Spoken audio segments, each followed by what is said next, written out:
পাঙ্গাস করে দেন sir, sir পাঙ্গাস করে দেন 200 টাকা করে কেজি। এই বেটা, আমাকে দেখে কি মনে হয় যে আমি পাঙাশ মাছ খাওয়া লোক?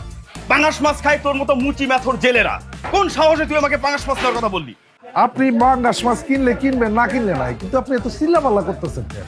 আমি তো কোনো অন্যায় কাজ করি না। অবশ্যই তুই অন্যায় করছিস। এই তুই দেখিস না প্রতিদিন আমি বাজারে এসে বড় বড় চিতল, রুই, কাতল এসব মাছ নিয়ে যাই। তুই কোন সাহসে আমাকে পাঙাশ মাছ নেওয়ার কথা বলি? তুই পাঙাশ নেওয়ার কথা বলে রীতিমতো আমাকে অপমান করেছিস। কান্ধার কান্ধার করন্ত ভূমি অফিসে পিয়নের পদে চাকরি, অথচ আপনি প্রতিদিন বাজারে আইসা বড় বড় মাছ মাংস কিনা নিয়ে যান। আপনার এত টাকা পয়সা কোত্থেকে আসে সেই খবর আপনি ভাবছেন আমরা কেউ বুঝি না? জানলার বাচ্চা জানলা, তোর এত বড় সাহস, তুই আমার মুখে মুখে তর্ক করতেছিস? দাঁড়া যা, তুই আমি আজকে মেরেই ফেলবো। কি রে পলাশ, তুই আমার হাত ধরলি কেন? আপনার প্রশ্নের উত্তর আমি পরে দিতেছি, আগে জামালের প্রশ্নের উত্তর দেন। বেতন তো পান 18,000 টাকা। ওলা মাইয়া দুইটারে বড় বড় নামি দামি স্কুলে পড়াইতেছেন, বিশাল বড় বাড়ি করছেন। প্রতিদিন বাজারে আইয়া চিতল, বোয়াল, কাতল কিনা নিয়ে যান, গরু মুরগি কিনা নিয়ে যান। এত টাকা কই পান? এই বেটা, আমি এসব টাকা কই পাই সেই কৈফিয়ত আমি তোকে দেবো? তুই কে, কোন জায়গার লাট সাহেব যে তোকে আমাকে সব বলতে হবে? আরে যেই টাকা বেতন পান ওই টাকা দিয়ে তো মাসে 3 দিন পাঙ্গাস কিনতেই খবরে যাওয়ার কথা। এত বড় বড় মাছ কেমনে কিনেন বলেন? শোন, আমি না তোদের মতো ছোট লোকদের সাথে আমি এই সব বিষয়ে কোনো কথা বলতে চাই না, ঠিক আছে? থাক তুই। রাখেন, শোনেন, আপনি না বললো আমরা জানি। কয়দিন আগে না এই যে ঘুষ নেওয়ার অপরাধে সাসপেন্ড হয়েছিলেন, আবার শুরু করে দিছেন।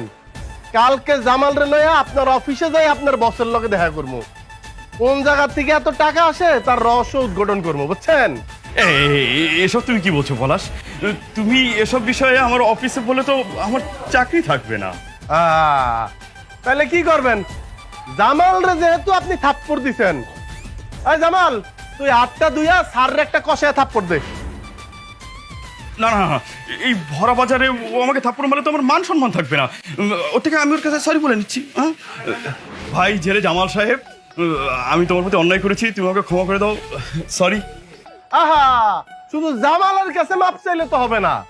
আপনি যার সাথে মূল অন্যায়টা করছেন, মূল অপরাধটা করছেন, তার কাছে মাপ চাইতে হবে। সে আবার কে?